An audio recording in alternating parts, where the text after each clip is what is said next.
Hey folks, it's Cody Stoffer with Playmakers Corner, here to tell you about Code Red Coaching. Competing in athletics means you've lifted the weights, you've watched film, and you've got the passion. Problem is, that's what everyone else in the state has done. Perfect your game by honing in on your mental performance with Code Red Coaching. Whether you are a team or an individual, Code Red Coaching has the tools to create mentally solid habits and set up you or your team for success. Find Code Red Coaching at coderedcoaching.com or call 720-979-1914 to learn more today. That's coderedcoaching.com or 720-979-1914 today. Now back to the show. What's good, y'all? Coach V here, and I am your host for this year's 2023 Colorado High School Football End of the Year Awards. On this episode 310, we got your 1A End of the Year Awards here. So what's going to happen here is that I'm your host, but we have a couple different voters. So obviously I'm a voter, but Cody, Gino, Gideon, and our friend Anthony Garcia from Mile High Prep Report, he covers a lot of small town sports. So he knows a thing or two here. We all voted on this thing, and we all gave reasons for each and every single award candidate that we voted for. So there you go there. That is 5 different people voting on this one at least. Go ahead and add on the Twitter vote as well, /X vote, Twitter/X, whatever you want to call it.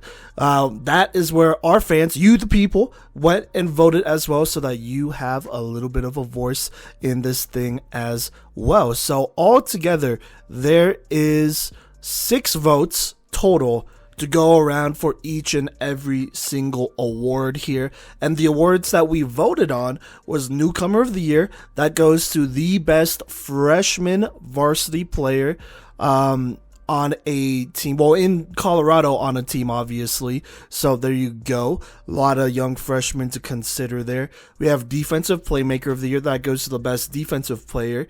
Offensive Playmaker of the Year goes to the best offensive player, and then Most Valuable Playmaker, that goes to the MVP of this 2023 Colorado High School football season.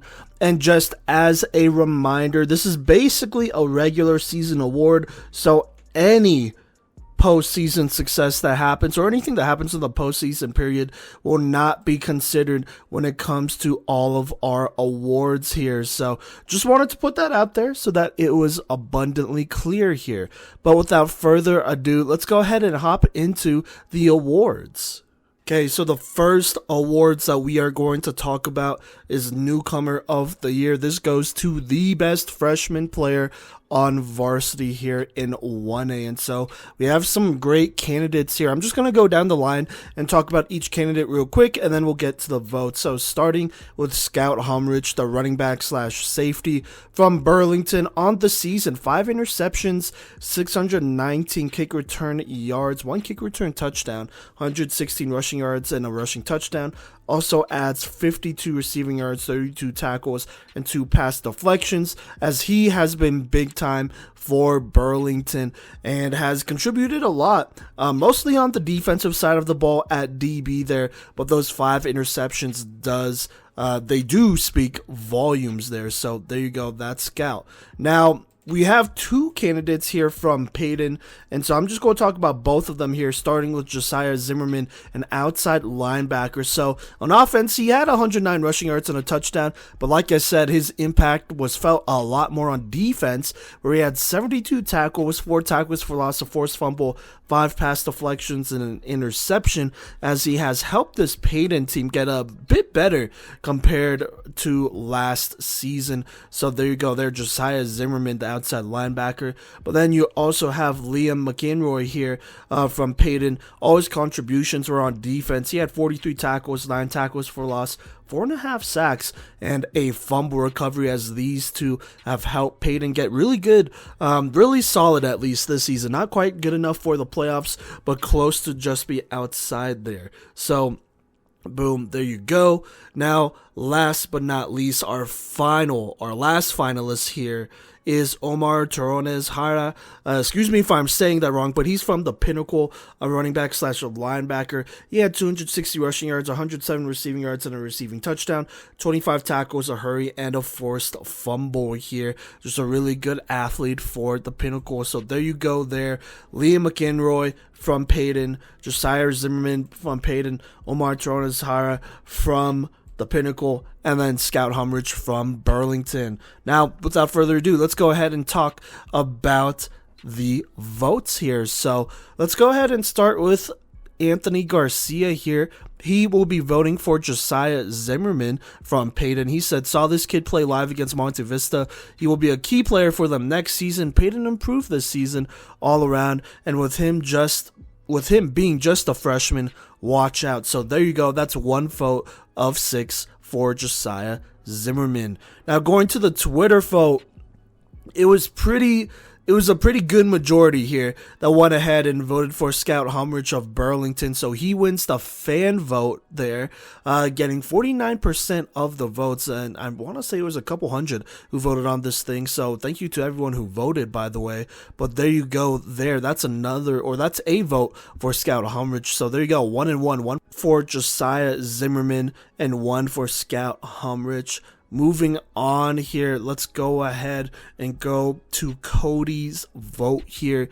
He will be voting for Scout Humrich from Burlington. He says Scout was not only one of the best defenders on the 1A level with 5 interceptions and a couple pass deflections, but he is someone who contributed big time on special teams and get touches on offense. His ability to return kicks led to almost 1,000 all-purpose yards. For newcomers, it's important to see how the surrounding cast looks sometimes, and for Burlington, Scout was one of, if not the best player, with twice as many total yards as the next player in line, and was one of the leaders in the state, he put that in all caps, in the state, for total interceptions.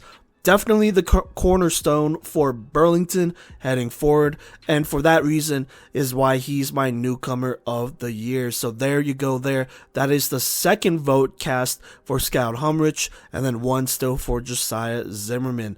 Now going to Gino here, he will be voting for Josiah Zimmerman. He said Josiah Zimmerman is a guy that has made a big impact on both sides of the ball. He has 4.5 yards per carry on offense, and his 72 tackles, pick, and forced fumble on defense as a freshman is very impressive already. I like Scout Humrich's 5 interceptions, but those 4 fumbles and 2.5 yards per carries on offense tips scale back in Zimmerman's favor for me. So there you go, tied at 2-2, 2 for Josiah Zimmerman and 2 for Scout Humrich.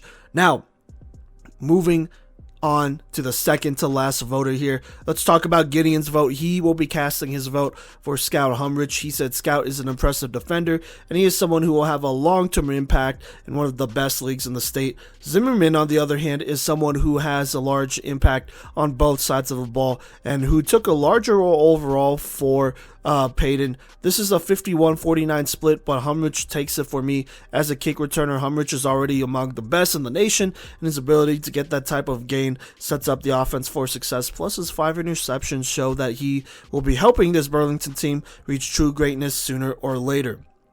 Zimmerman also has had a bit more around him, and the Panthers has a much better defense, while Humrich is the only player from Burlington that I can name. So just like that, that is the third vote for Scout Humrich here, 2 for Josiah Zimmerman. And just as a reminder, if for any reason in any of our end of the year award votes here, there is a tie between the 6 voters, then the tiebreaker goes to the player who won the fan vote, or who had the highest amount of votes from the fans, I should say. So there you go there. But that will not be needed, as I will also be voting for Scout Humrich from Burlington. Look, for me, I love the 5 interceptions. That's big time, along with the 2 PDs at safety. You know, you got to make plays, right? You got to make plays. You got to force turnovers, and turnovers matter. And so for me, I have to go with Scout Humrich from Burlington, who is now your 1A Playmakers Corner Newcomer of the Year winner. So congratulations, Scout, there. And, you know, congrats to the rest of these players as well who were freshmen and answered the call and played really well. Before we move on, I want to shout out our honorable mentions here. John Jake Naranjo, kicker from Monte Vista, had 1,809 kickoff yards, 6 touchbacks there, 8 tackles, and then 82 punt yards. Also, shout out Diego De Leon from Ray. He's also a kicker, 2,145 kickoff yards, 4 touchbacks, 148 punt yards, and 142 punt return yards. Andrew East, an O-lineman / defensive end from Trinidad. He had 46 tackles, 5 sacks, 2 forced fumbles, and 1 fumble recovery, plus a pass deflection there. And then finally, Shane Gonzalez, a wide receiver punter from Rocky Ford, had only 193 receiving yards and 4 receiving touchdowns, but also had 1,060 punt yards and 70 kick return yards. So there you go. Shout out all the freshmen who have balled out this season on the 1A level here. They've all played great, but your newcomer of the year winner, like I said, is Burlington's very own running back / safety, Scout Humrich. Obviously, you want a trainer who can make you stronger and faster with the work you put in. But what about a trainer who can help you rehab and recover like the pros? Look no further than Junkyard Training, that not only offers specific strength and speed training, but also offers a plethora of recovery and rehab techniques like cryo, cupping, recovery boots, and so much more. Learn more today by visiting junkyardtraining.net or call 303-521-7594. Once again, visit junkyardtraining.net or call 303-521-7594 and get started today. Okay, let's go ahead and talk about the 1A Offensive Playmaker of the Year candidates and finalists, but obviously we're going to go ahead and start with the honorable mentions, the guys who were just outside here, and this was a tough one to decide for sure. But let's go ahead and talk about those players, starting with the quarterback from Colorado Springs Christian, a junior, Jace Velasquez, on the year. Threw for 1,209 passing yards, 11 touchdowns to 7 picks, but also had 296 rushing yards and 6 rushing touchdowns on the year.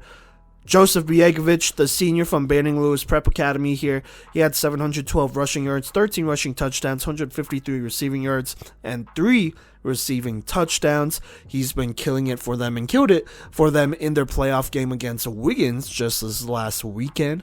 And then last but not least, we have Hayden Marino, the senior from North Fork. He had 116 passing yards, 2 touchdowns to 3 picks, but 610 rushing yards for 8 rushing touchdowns and a receiving touchdown as well, doing it all for North Fork. So there you go there. Those are your honorable mentions who are just outside the cut.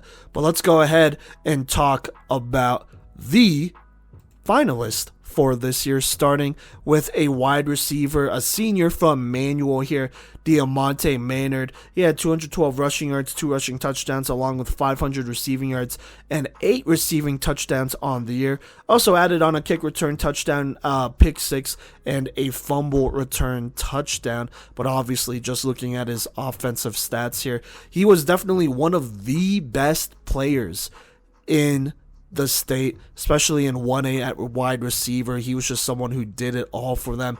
Key games here against Flatirons Academy, he had 113 rushing yards and 2 rushing touchdowns, along with 92 receiving yards and a touchdown in that one. Against Grand Valley, he had 229 receiving yards and 4 touchdowns, along with 20 rushing yards as well. Against La Junta, a 2A team, he had 89 yards and a touchdown there. Also had 37 rushing yards. So, a couple very productive games for Diamante Maynard here of Manual. Moving on here, we have the running back from Monte Vista, the junior Jacob Pacheco. He had 1,178 rushing yards and 22 rushing touchdowns on the year. Monte Vista was a team that just missed out on the playoffs here, and honestly, he was a big part of why they were so close to making it. Just to talk about some close games here against El Norte, he had 263 yards and 5 touchdowns. Ignacio, 276 yards and 4 touchdowns. Some of those big games to note there for Jacob Pacheco. Moving on, let's talk about another running back, a junior from Banning Lewis Prep Academy. That is Chase Reel.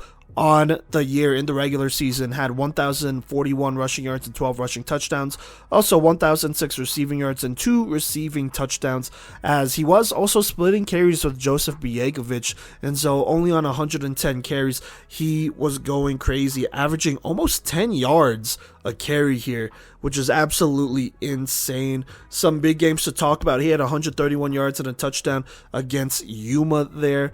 Against Colorado Springs Christian, which was a big league game. He had 172 rushing yards and 2 touchdowns in that one, along with 2 receptions for 14 yards and a receiving touchdown in there. Against Rye, another big league game, had 229 rushing yards and a touchdown. Just absolutely killing it when they need him most. He is a tough player for Banning Lewis and is a tough player that will continue to perform here in the playoffs. And then last but not least, the only quarterback we have for Offensive Playmaker of the Year here in 1A is Rylan Reitz, the senior quarterback from Estes Park here. I believe he was also one of the lead passers in 1A and in the state this year as well. But in the regular season, passed for 2,644 passing yards, 24 touchdowns to 11 picks. Also had 194 rushing yards and 8 touchdowns to go with that to have 32 total touchdowns on the year. Just talking about some key games here. He won a shootout against Ellicott where he threw for 321 yards and 3 touchdowns. Against Denver Christian, he threw for 614 yards and 6 touchdowns in only a 12-point win, by the way. Against the Pinnacle, he had 394 yards and 5 touchdowns. You know, he's had some big touchdown games here and passing yard games as well. He has over 5 games where he's passed for over 300 yards. So there you go there. That is Rylan Reitz of Estes Park. Now, let's get to the fun part. Let's talk about the votes here, starting with Twitter.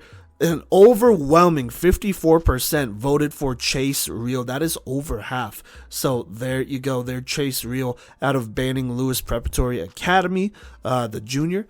Anthony Garcia, let's talk about his vote. He will also vote for Chase Real. He said this was close in my opinion between Pacheco and Real. Nearly the same yardage, but Pacheco had him in touchdowns. I went with Real because he led his team to the league title and a berth in the playoffs. Pacheco is a very close second, but playoffs and league title matter. So there you go there. Anthony Garcia going with Chase Real. Let's go to Gino's vote here. He will also vote for Chase Real. Real was a monster this year, putting up over 1,200 total yards and 16 total touchdowns on over 10 yards per carry on an undefeated Banning Lewis squad. Pacheco was a beast too, but his stats really took a hit whenever they played a playoff team, talking about Pacheco there. So there you go there. That is 3 votes for Chase Real. Gideon will also vote for Chase Real. He says Real is the only one to lead his team to the playoffs out of these 4. It's close between him and Reitz, and even though Reitz is the best player in Estes Park history, in my opinion, Real led his team to the playoffs for the first time ever as a home team in the first round. It's close, and Jacob Pacheco and Real will duke it out again next year, but Real takes it for me. So there you go. That is 4 votes for Chase Real. At this point, doesn't matter what the other votes are. Chase Real basically won it. But I'm going to go ahead and read off Cody's vote here, as he will also vote for Chase Real. Numbers are awesome, but it's hard to justify numbers if they don't translate to wins or meaningful games, and that is why Real wins this one for me.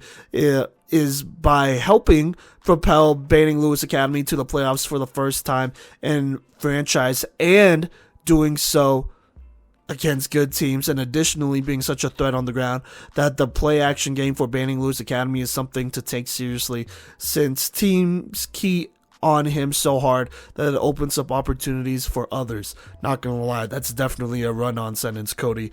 That was a little tough, but you get the point. Chase Real going ahead and winning this one here. And I will also vote for Chase Real. I'm a little bit biased. I've seen him play a lot here these last couple of years, but he's really put in work. And, you know, even though the numbers are a little bit lower, he is splitting carries in that backfield. And obviously they pass it to a bit as well. So there's that. But Chase Real is also a big part of that passing game. You know, in that playoff game we saw against Holyoke, and also in that game I saw against Colorado Springs Christian here, just kind of trying to keep it more towards the regular season. He got some key passes on first down that extended drives, and honestly, that matters. At running back, you have to catch, and obviously, you have to be able to run, and he's a tough runner, and he's one of the biggest reasons why Banning Lewis Academy is in the playoffs and will probably have a good chance at making it next year as well. So there you go there. Your 2023 1A Colorado Offensive Playmaker of the Year is the junior running back from Banning Lewis Preparatory Academy, Chase the Real Deal Real. So do you want to know what the best kept secret in running back training is? It's Madskillz RB1 Training. Coach Voss is flipping the script and leveling up running back training in Colorado by implementing his proven, nationally recognized system of training. Don't be fooled by the name. Quarterbacks and receivers become fundamentally sound juke artists as well with his training. It's evident the athletes he trains love him. Each progressive training session arms the athlete with a new skill set that prepares them to be shifty, powerful, and elusive. Parents love Coach Voss because with his training, they receive free college recruiting tips, no contracts, and no drama. Message him on Instagram at Madskillz_RB1 Training or at Coach Cut Creator on Twitter, X, for more information. Off-season runs from January through July, so get in the cut and get some mad skills this off-season. Okay, now let's go ahead and talk about the Defensive Playmaker of the Year candidates here. A lot of great players to pick from, but before I go into the votes, let's go ahead and talk about all the great finalists. Or actually, let's go ahead and start with the honorable mentions this time around here. Let's start with the honorable mentions, the guys who just barely missed out here. So, Judah Burgess, a junior safety from Flatirons Academy, he had 46 tackles, 2 tackles for loss, 5 pass deflections, 6 interceptions on the year. Ben Perea, Perea, I want to say. Excuse me if I'm saying that wrong, but that's a linebacker, a junior from Denver Christian. He had 120 tackles, 14 tackles for loss, 8 sacks, and a forced fumble. And then we also have Jack Noonan, a senior from Monte Vista, who had 78 tackles, 4 tackles for loss, a sack, 3 forced fumbles, and a fumble recovery. So there you go there. Those are your honorable mentions. Now let's go ahead and get down to the finalists. We have a great group of finalists, including a defensive end from Peyton, Lucas Boyvert, a senior. He had 53 tackles, 23 tackles for loss, 1.5 sacks, 1 pass deflection, a forced fumble, and a fumble recovery, as he was a huge part for that Peyton defense. The 23 tackles for loss really helping out his case here. So boom, there you go. That's our first finalist. Our second one also plays a little bit of defensive end, but mostly linebacker. He is a senior from Meeker, Buzz Clatterbaugh. He had 100 tackles, 14 tackles for loss, 3 sacks, 4 forced fumbles, 1 pass deflection, 1 fumble recovery. Obviously very, very active as far as tackles go there. Moving on here, he is the only DB for Defensive Playmaker of the Year as far as finalists go, and that is Caleb Camp, the senior cornerback from Buena Vista, who had 61 tackles, 3 tackles for loss, 2 sacks, 6 interceptions, and a fumble recovery. Also a multi-time Playmaker of the Week candidate there. So there you go. And then last but not least, we got Trayden Marks, the defensive end from Lyman. 74 tackles, 19.5 tackles for loss, 4.5 sacks, 3 hurries, and 1 fumble recovery. I believe he was on here last year as well. So welcome back, Trayden Marks, as a finalist. Now, with that being said, let's go ahead and get into the votes here. To start, I'm going to name off who won our fan vote on Twitter, and that was actually Lucas Boyvert from Peyton, who won 47% of the votes. They're a really good majority, almost half, and so there you go, Lucas Boyvert getting the first vote here, the fan vote here from the people. Now, after that, let me go ahead and talk about Gino's pick here, and he is going to go with Trayden Marks. He says this was a toss-up between Marks and Caleb Camp, but Marks' performance against Holyoke was ultimately the decider for me. Only a Defensive Player of the Year, Defensive Playmaker of the Year, would put up stats like that against the number 2 team in the state. just as a reminder, Traden Marks in that game had 13 total tackles, 3 tackles for loss, and 3 sacks in a big-time win. In a close win, their closest one of the season, 28-22 over Holyoke. So that is what Gino is talking about there. So there you go. That's 1 vote for Lucas Boisvert, 1 for Traden Marks so far here. Let's go to Cody here in his vote. He said he's going with Caleb Camp. He says, honestly, I was going back and forth, extremely difficult between Caleb and Traden, but what Caleb was able to accomplish this year in stacking Playmaker of the Week one after another and being such an all-around beast on all 3 levels of the defense as a cornerback is pretty unheard of. So there you go there. The votes are split 3 ways currently between Caleb Camp, Traden Marks, and Lucas Boisvert. Let's go to Anthony Garcia of Mile High Prep Report and talk about his vote here, who he went ahead and voted for Traden Marks of Lyman. He says, in my opinion, the best defensive player in the state, is a game changer, and against Holyoke stepped up big with multiple stops and pressures to change the game back into Lyman's favor. So there you go there. Anthony Garcia once again going with Traden Marks, just like Gino, and also naming the Holyoke game as one of the big reasons why he is going with him. Moving on here, let's go to Gideon's vote. He will also be casting his vote for Traden Marks. Marks is arguably the best defender in 1A. He anchors the best defense in 1A. He is the most feared lineman in the classification. There is nobody, and that's in all caps, nobody who brings fear to an opposing quarterback the same way Marks does now with Tell Wade gone. The King lives for a couple more weeks. Long live the King. Talking about Traden Marks. And last but not least, I will be also voting for Traden Marks here. So that will be 4 votes for Traden Marks. The other 2 obviously going to Caleb Camp and Lucas Boisvert. I mean, look, this is a kid who dominated last year, and this year, even though much more attention was brought to him, dominated again. That Holyoke game was a great example of how much he was able to dominate there, and so that's why he is this year's 1A Defensive Playmaker of the Year, just because of how dominant he's been, and the signature games obviously matter. The more signature games you have, the better argument you have for winning these type of awards, and Traden Marks has that argument. So there you go. Your 1A 2023 Defensive Playmaker of the Year goes to the senior defensive end edge rusher from Lyman. Allow me to introduce you to Move the Sticks Virtual Film Academy and Recruiting Services with Coach Wheat. Coach Wheat works through personable, one-on-one film sessions utilizing his experience as a high school, college, and professional football player to assess your level of play and help you develop into the next level player you are meant to be. With over 20 plus players on the next level, Coach Wheat's film sessions, college prospect assessments, recruiting consultations, and bundles will help prepare your prospect in a way that is both more personable and affordable than the competitors. Make it even more affordable using the promo code PMCO on MTSVFA.com. That is 15% off with promo code PMCO on MTSVFA.com. Visit the website or follow at MoveTheSticksVFA on Instagram, or reach out to Coach Wheat at 561-961-8805 today. That's 561-961-8805. All right, last but not least, let's go ahead and talk about MVP, most valuable playmaker here on the 1A level from this 2023 Colorado high school football season.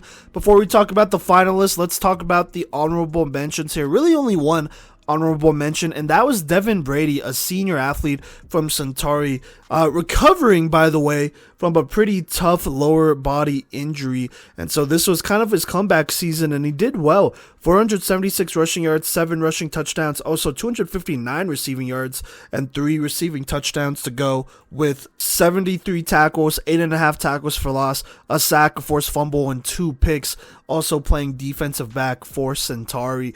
He really came on strong at the end of the season, so got a lot of respect for Devin Brady from Centauri. So boom, there you go there. Now let's talk about the finalists here, starting with a quarterback from Holyoke. This was a kid that also played defense as well, and that is Wyatt Sprague. On the year, threw for 1,277 passing yards, 16 touchdowns to 3 picks with 125.6 QBR there. Also added on 366 rushing yards and 4 touchdowns. On defense, though, 77 tackles, a sack, 5 pass deflections, a forced fumble, and a fumble recovery. So there you go there. That's only playing in 9 games, or the 9 games listed. And actually, I have the updated stats right here from the regular season. So in 9 games, he threw for 1,757 passing yards, 22 touchdowns, only 6 picks. Also had 414 rushing yards and 5 rushing touchdowns. On defense, had 101 tackles, a sack, and 7 pass deflections. So there you go there. That's Wyatt Sprague. He's been big time for this team, who has only had 1 loss on the season. But some key games to talk about. Against the Lyman, he played pretty well. 282 passing yards, 2 touchdowns, and a pick. Also added on 32 rushing yards and a touchdown in that one. Against Wiggins, that's another key game there, where he threw for 222 yards and 3 touchdowns. Also had 146 rushing yards and a touchdown in that one. Against Colby, an out-of-state team, he had 329 yards and 4 touchdowns. It's only 2 picks in that one as well. And so Wyatt Sprague has been big time for Holyoke throughout this season and will continue to do so in the postseason. Now, moving on here, let's go ahead and talk about a running back from Rye, a senior running back linebacker, Dylan Herney. He ran for 1,893 rushing yards and 28, yes, you heard that right, 28 rushing touchdowns on the year, along with 62 receiving yards and a receiving touchdown. He was the rushing leader in 1A and a touchdown leader in 1A. Also, I believe he might have been the leader in the state, period. So there you go there, Dylan Herney doing his thing here for Rise. Some key games to talk about.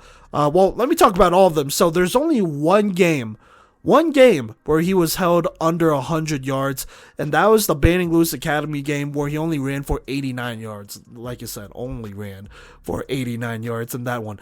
And the other ones, he had some pretty big games here. Against Center, he ran for 403 yards and 6 touchdowns on 25 carries. Keep in mind, though, he has a 10-yard per carry average, so just there you go there. But 400 yards and 6 touchdowns, that is absolutely insane. Some teams don't even get that in 2 games. So there you go there.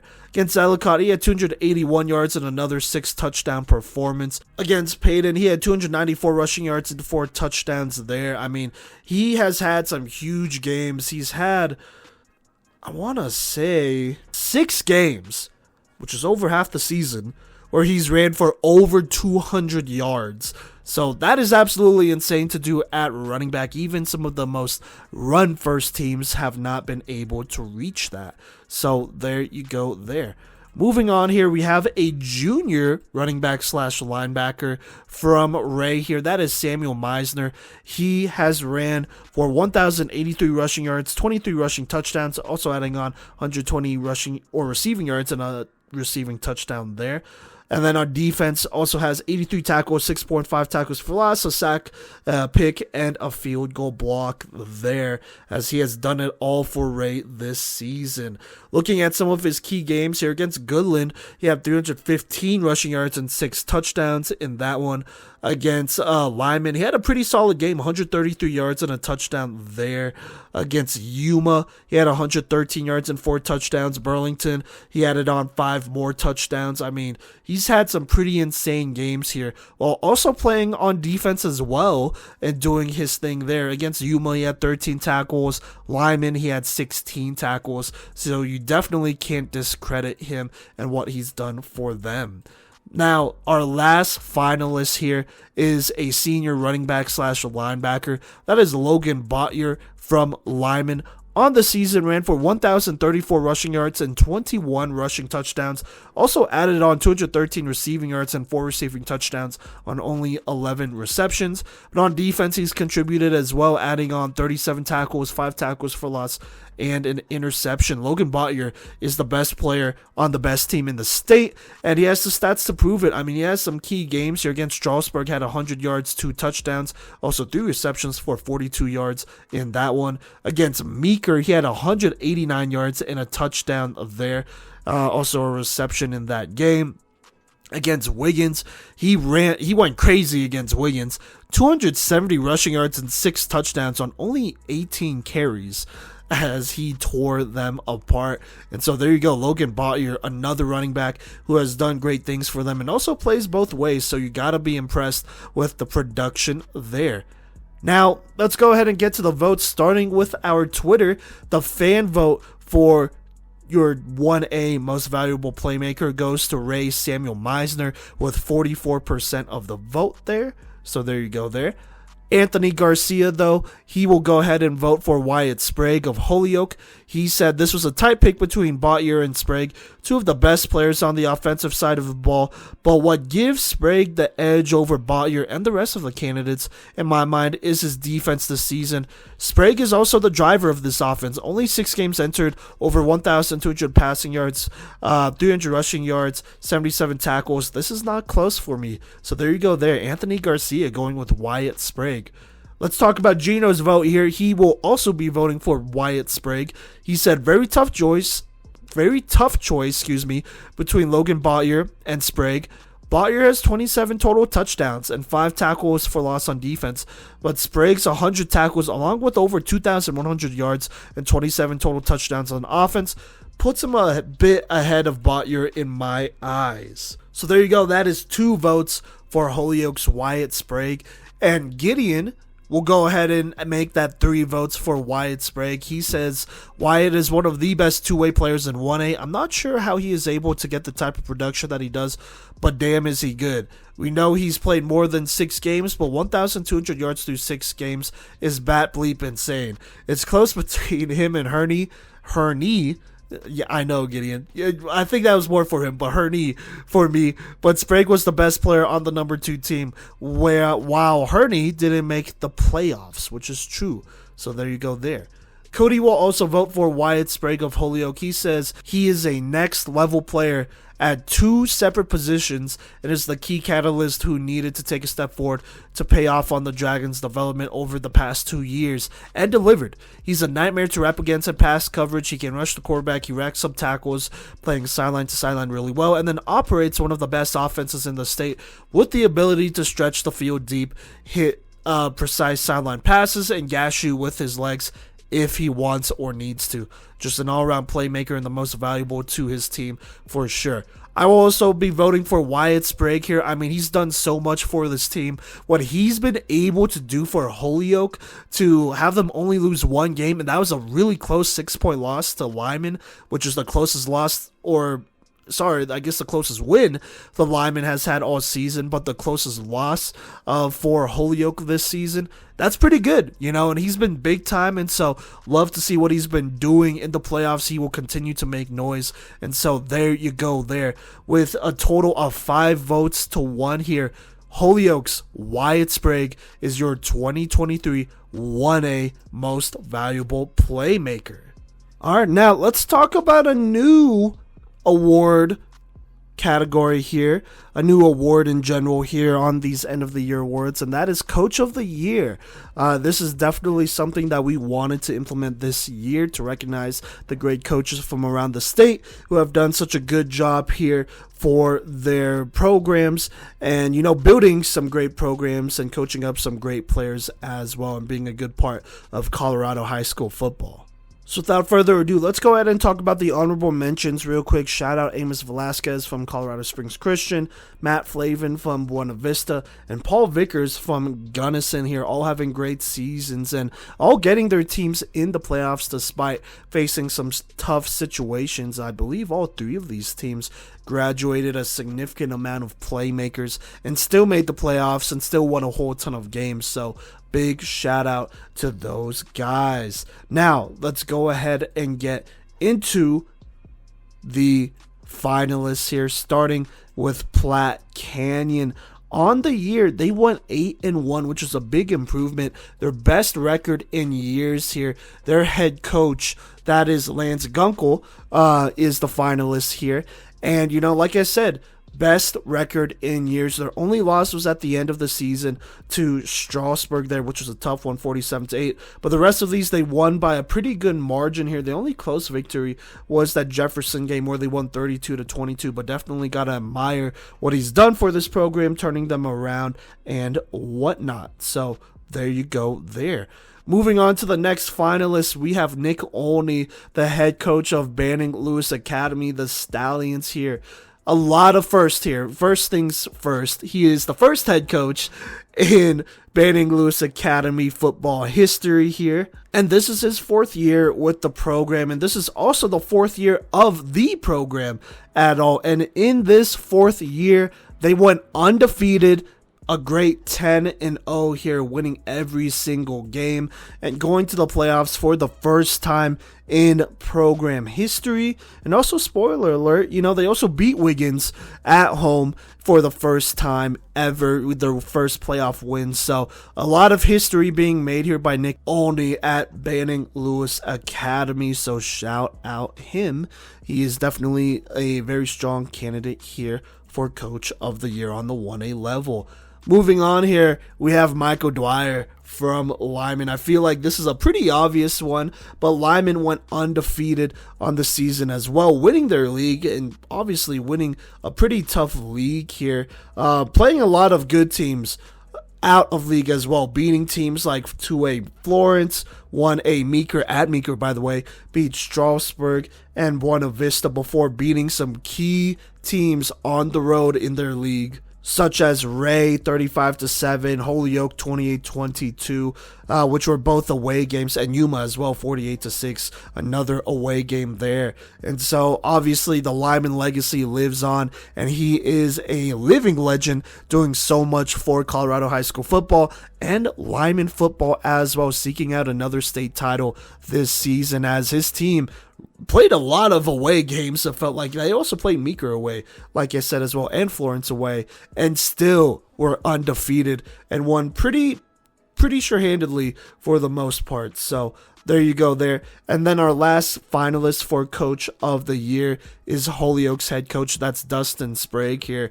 On the season, only lost one game, going 9-1. That one game being to Lyman, which was 28-22. That was the closest any team has played Lyman this season at all. And that was a very competitive game that came down to the wire. Unfortunately, they were just not quite able to finish there. But still a fantastic season with good wins over Ray, 32-14, Wiggins, 34-14, Yuma as well, 42-0. So there you go there. Those are your 4 finalists. Now let's go ahead and get to the voting here, starting with the Twitter votes. A lot of people campaigned here, but 38% of the fan vote, which is the majority here, goes to Banning Lewis Academy's head coach Nick Olney. So shout out him. He is the fan vote Coach of the Year, but as of right now, only receives 1 vote so far. Moving on, let me talk about the next voter here, and that's Anthony Garcia, and he voted for Lyman's head coach Michael Dwyer. He says he is a legend, constantly keeps his teams competitive, and when/if he plays you the second time around, good luck. So there you go there. Gino, let's talk about his vote. He will vote for Banning Lewis Academy's coach, Nick Olney. He said an undefeated season and a Tri-Peaks League championship in only your 4th year as a program is extremely impressive. Coach Olney has turned Banning Lewis into a top program in 1A, and they are getting better. Michael Dwyer is an incredible coach and deserves a ton of credit, but Olney's work in Banning Lewis's rise as a program is too impressive to not get the Coach of the Year award, in my opinion. So there you go there. That's 2 votes for Coach Olney. Gideon will also vote for him as well. He says, Coach has done amazing things with Banning Lewis. I saw what BOPA was when I was still in high school, and they were just starting across town. I saw them in the Tri-Peaks in basketball, and I know they've been on the come up in football. Olney has completed a journey to get the Stallions to the trail, to the summit. Although they haven't finished climbing the mountain, Olney has done so much with the team that he has to get the most out of his personnel. So there you go there. That is 3 votes for Coach Olney there and 1 for Mike O'Dwyer. I will go ahead and talk about my vote here before talking about Cody's. I will vote for Lyman's coach here, Mike O'Dwyer. Look, I mean, undefeated, winning so many away games as well. That's extremely tough to do. Obviously, this is a very talented Lyman squad, but you still got to find a way to win games on the road, and they won plenty of those. And so even though this was close between Coach Olney at Banning Lewis Academy, I had to go with Mike O'Dwyer from Lyman. I think he's done a very good job this season, and I wouldn't be surprised if they go win state here. But ironically enough, they actually play Banning Lewis Academy this weekend in the playoffs. But even though that's going to happen, just still talking regular season, I mean, they were on a 23-game win streak as well. They haven't lost at home since before the pandemic, which is insane. So had to go ahead and vote for Lyman's head coach Mike O'Dwyer here. But let's go ahead and go to the last voter, and that is Cody here. He will cast his vote for head coach Nick Olney from Banning Lewis Academy. He says there's been a lot of firsts for this young program, but this year has some of the most special ones, and having developed these players from start to finish and making the postseason with the first group of 4 years is everything you want from the head of a program. That, along with the play designs, both offensively and defensively, reminds everyone of how much is left to be desired from other programs. So it's good to have a real one in such a young and potentially blooming spot for a dynasty. So there you go there. Cody calling Banning Lewis Academy a potential dynasty here. I wouldn't go that far, but definitely a powerhouse here on the 1A level. And so congratulations, Coach Nick Olney from Banning Lewis Prep Academy. The Stallions over there, a lot of firsts this season. So, I mean, I'm not mad at all that he won it. He was probably my second choice as well and made a very, very strong argument for winning this award. The first ever here. So, there you go there. Congratulations, Coach. Thank you so much for rocking with us this episode. A lot of great players to talk about per usual. 1A is a fun one to talk about, and we'll definitely be looking forward to next year and the great playmakers are there. Also, thank you to all of our voters who voted on Twitter/X, as well as Anthony Garcia of Mile High Prep Report. Make sure you go ahead and check them out. Now, I'm not going to talk about it this episode, and I don't think I will moving forward with end of the year awards, but all Playmaker teams, those are decided by myself, Cody, Gideon, and Gino. We go ahead and sit in meetings and we discuss those players and we choose them, and we're all pretty sure on each pick there as we agree on each one and are sold on each one. So there you go there. Make sure you check that out. That should be posted everywhere at Playmakers Corner, and go ahead and show some love on social media there while you're at it. We really appreciate it. But until next time, we will catch you later.